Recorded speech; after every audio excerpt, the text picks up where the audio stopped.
tranquille. Ouais. Donc, la dernière fois qu'on s'est vu, il a dû s'écouler au moins 1 an. Ouais. On sait que c'est les 2 ans de ce combat. Toi, quel bilan t'en fais de ta vision d'artiste et de ta vision d'activiste?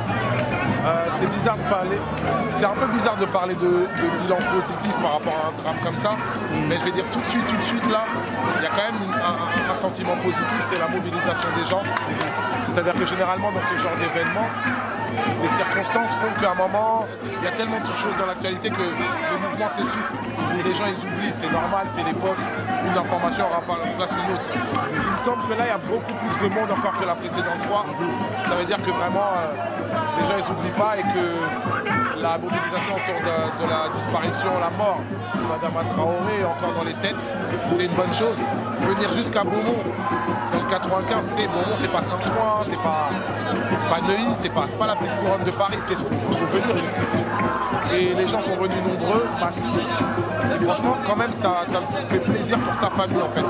Donc, en tout cas, aujourd'hui, c'est un sentiment positif de mobilisation. Au bout de 2 ans, qu'il y ait autant de mobilisation, c'est bien, parce qu'il faut se dire une chose. En fait, il ne faut pas oublier.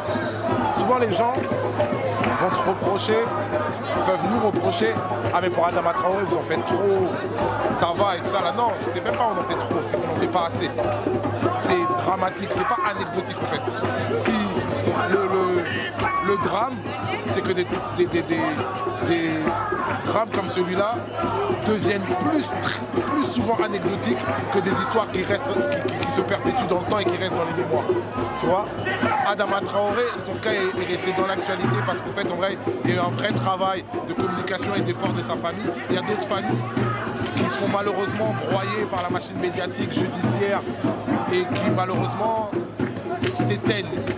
Malheureusement pour eux, parce qu'en fait, mine de rien, on n'est pas né, on n'est pas disposé dans nos vies à être les défenseurs d'une cause d'un proche à nous qui serait mort. On n'est pas préparé à ça. On n'est pas des communicants, on veut juste élever nos enfants. Et en fait, c'est très important que le cas d'Adama soit toujours évoqué, soit toujours manifesté, pour que ça puisse faire parler des autres causes qui sont un peu plus discrètes, ou ignorées ou rabaissées. Ce ne sont pas des anecdotes. La disparition d'un jeune homme entre les mains de la police, ce n'est pas anecdotique. On n'est pas censé mourir dans les mains des autorités. C'est un contre-droit. C'est l'inverse de la liberté, c'est l'inverse de la fraternité, c'est l'inverse de l'égalité. Tu vois ce que je veux dire? C'est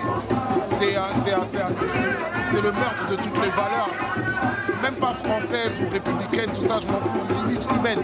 Les parents ne peuvent pas vivre dans cette histoire-là.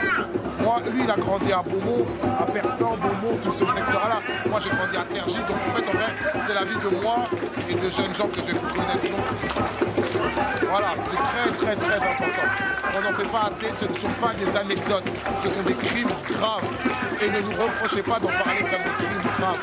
Ce sont des crimes graves et non des anecdotes. Je le dis plein de fois parce que j'entends des fois que ouais, il ne faut pas non plus en faire trop. On n'en fait pas trop, on n'en fait pas assez.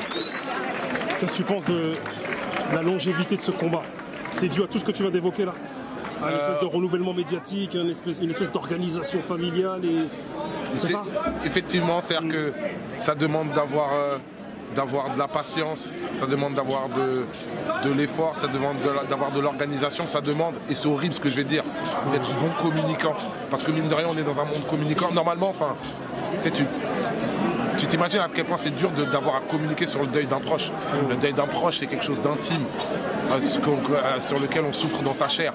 Mais comme là, c'est pas une mort anodine, elle a besoin d'être sue. Et comme on est dans un monde de communication, où ta communication peut être volée, détournée, écrasée, c'est le cas de la disparition d'Adama Traoré, parce que la machine judiciaire, la machine politique aussi, a voulu détourner un peu la nature des faits plusieurs fois. Et si t'es pas bon communicant, c'est horrible ce que je dis, mais si t'es pas bon communicant, si t'es pas vif sur tes réseaux, sur ton relation avec les médias, sur la manière dont tu diffuses ton information, et ben tu peux te faire broyer. La mort violente et injuste de ton proche peut devenir quelque chose d'anecdotique et d'accidentel. Et ben tu dois savoir aussi malheureusement te former à ça, te préparer à ça. Et la famille d'Adama Traoré et le comité qui l'entoure, ils l'ont compris assez vite pour pas se faire broyer. Ils ont eu l'occasion de faire un bouquin du boucan aussi. Ouais, du boucan aussi, ouais. Du boucan, ils ont fait un bouquin et du boucan. Ils ont fait des marches, ils ont fait des manifestations, ils ont fait des rassemblements, des conférences. On a fait un concert que j'avais organisé Justice pour Adama à la Cigale. Bref, le combat a pris plusieurs formes, mais il faut le faire exister parce qu'il faut savoir qu'il y a une marche aujourd'hui, mais entre deux marches, ou entre deux concerts, ou entre un bouquin et une manifestation, ils sont seuls. Ils sont seuls. Au quotidien, c'est un truc de fou. Moi, à leur place, je sais même pas comment j'aurais fait. Pourtant, je suis un communicant par rapport au fait que j'ai un label, etc. Mais financièrement, logistiquement, judiciairement, c'est intenable. Ça fait 2 ans qu'ils tiennent. Donc, nous, être là, c'est petit comme ça par rapport à ceux qui ont à faire comme efforts au quotidien. Merci. Merci encore.